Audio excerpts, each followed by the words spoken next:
ডুমুর ফল, যার ইংরেজি ফিগ ফ্রুটস, এটি একটি অদ্ভুত ও প্রাচীন ফল, যার স্বাদ, গঠন এবং গুণাগুণ একেবারে অনন্য করে তোলে।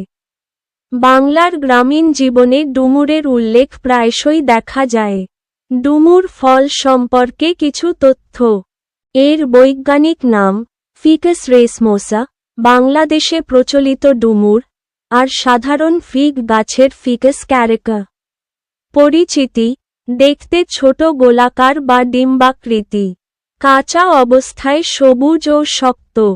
পাকা হলে কিছুটা নরম ও রং পাল্টায়, বাদামি বা বেগুনি ধরনের। ফলটি আসলে ফুলের ভিতরের অংশ, কারণ ডুমুরের ভেতরেই ফুল ফোটে, বাইরে থেকে দেখা যায় না। খাওয়ার উপায়: ১. সবজি হিসেবে কাঁচা ডুমুর। কাঁচা ডুমুর গ্রামে ভেজে বা ঝোল করে খাওয়া হয়। অনেকেই ডুমুরের দম, ভর্তা, ভাজি খেতে ভালোবাসে। ২. পাকা ডুমুর ফিগ। পাকা ডুমুর সাধারণত মিষ্টি। এটি ফল হিসেবে খাওয়া যায় বা শুকিয়ে রাখা হয়। অনেক সময় এটি ডেজার্ট, কেক, বার ইত্যাদিতে ব্যবহার হয়।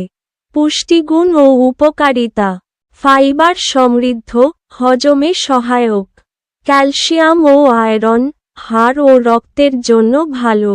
অ্যান্টিঅক্সিডেন্টস, রোগ প্রতিরোধ ক্ষমতা বাড়ায়। ডায়াবেটিস ও কোষ্ঠকাঠিন্য নিয়ন্ত্রণে সহায়ক। সতর্ক: অতিরিক্ত খেলে হজমে সমস্যা হতে পারে। যারা ল্যাক্সেটিভ বা রেচক খাবার খেতে পারেন না, তাদের জন্য সীমিত খাওয়া ভালো। আপনি যদি চান, আমি ডুমুর দিয়ে রান্নার রেসিপি বা ডুমুর নিয়ে একটি লোককাহিনীও বলতে পারি। চাইলে বলুন কোনটা শুনতে চান।